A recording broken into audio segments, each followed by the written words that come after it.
Buck, here's what we got, man. So the split squat that we talked about before, well, first of all, just getting down here, we talked about hands right at the heart center.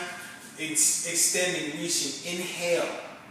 Focus on the exhale, like we talked about, to really get your body to start to expand, right? Yep. Once you're done, you come down here into your forward bend. Bend generously at your hips and at your knees, all right? This is your forward bend here. You can also start to pedal here too, just to open the hips up. Going back into your split stance, this is where you're going to have your leg, your foot's going to come back, your left leg's going to come back down to your left knee. Lengthen your torso here. Can my foot be flat? My left foot? Yep, your foot can be flat here, or it can be curled under. Okay. Whichever you feel for the day, my man, it's really up to you. Now the key thing here, just check in with your hips. Make sure that they're nice and straight, nothing's turning out here. And also we want to try to roll them under so we can really get more of an expansion. If you want to, Buck, you can bring your hands up to the sky, reach up like, if you can hear me, God help. Alright? Don't make me laugh, I'm shaking. Alright, so listen, that's your first one here. Now if you remember the other one that you can try with your golfers and also for yourself to open up the hip, we're going to externally rotate at the hip, opening the hip up here. Now your knee's going to want to get nosy on the opposite side, so make sure that you keep this hand out here right in your inner thigh to keep it neutral. As we do this here, if you want to start to work a little of that ankle mobility, we can start to shift it forward.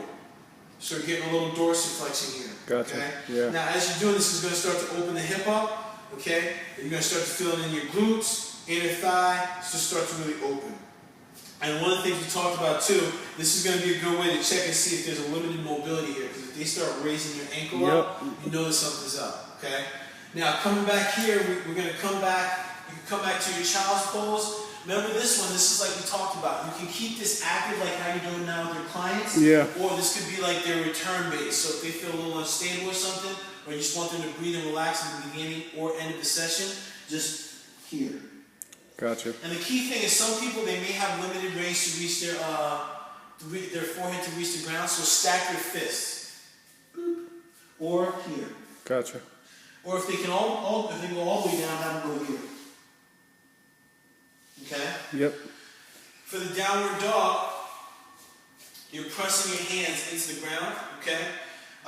Remember, when we start off with the downward dog, our knees are going to be below our hips. Gotcha. Okay? So now all we're going to do is we're going to float up to the top. Make sure that your knees are bent first because the key thing we want to focus on is lengthening the spine. And from here you can start to really just pedal and really start to rock open the hips here. Okay? Your ears are always going to be between your biceps too. Really focus on extending. Wait, say that again. Knees, what? Oh, I'm sorry, your ears are going to be in between your biceps. Oh, your ear, okay. Sometimes people have the tendency as they're doing this, they're like, gotcha, yeah. okay, yeah. You want to stay right here. Keep everything in alignment. Right. Alright? Also, what we talk about is to get people to start to open up the chest and look at the Sphinx. So when we were here, first of all, we flattened out the feet, and to make sure we talked about if some people start to feel lower back discomfort, really have them focus on pressing their feet or legs into the mat. Right. Tops of the legs. That's going to engage their glutes, it's going to disengage the lower back. Yep. And now we're going to place our elbows right next to our rib cage, and all we're going to do is we're going to look forward. Raise your chest, look forward. Opening up the chest here. If they're good with this, then they can graduate to the cobra. Gotcha. If they're good with this, then they can graduate to the up dog. They got to earn it before they go anywhere further. Have them start with the basics, and then go from there. Gotcha. If you want to practice the side kick through, remember you're doing a lot of wrist stuff. So the wrist relief that we talked about here, okay? Also, putting your hands together, rocking it out. I should probably do that in between each side too. Do that before. Before in between, you start doing this work, just to let your body, and this is where you can bring in that mindfulness to really like engage what's happening with the wrist. I also have this one where for my wrist mobilization, I will open up like I'm holding a big ball, and I'll just rotate my wrist so it's like I can open up those channels of energy and open up my wrist here. Gotcha. And then go the opposite ways. Yep. Okay? I'll think of it like orbs, like right? Yep. And also another one here, Bring your, you sit back on your hips. Yep. Shift yourself forward and then plant your feet or plant your palms, fingertips pointed towards you. Gotcha. Okay, just like slightly rock back. Yeah, I like that one. That was good. That's a good one for you. Yeah. Now the rotation we talked about before, some of the under switches, or just some of the basics here that you can start to practice, your kick through. So as you're in your beast position, you raise your knees here, kick through. Focus on those highlights.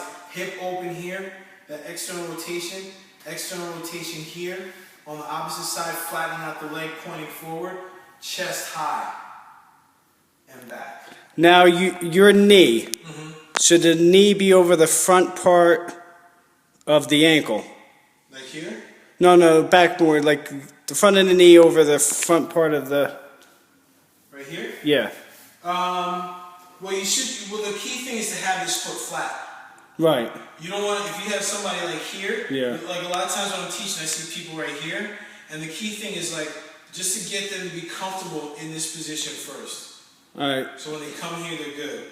Now, I just have them do it like a slingshot. So as they're here, use this momentum, like pull yourself back. Mm-hmm. Okay, over here. Yep.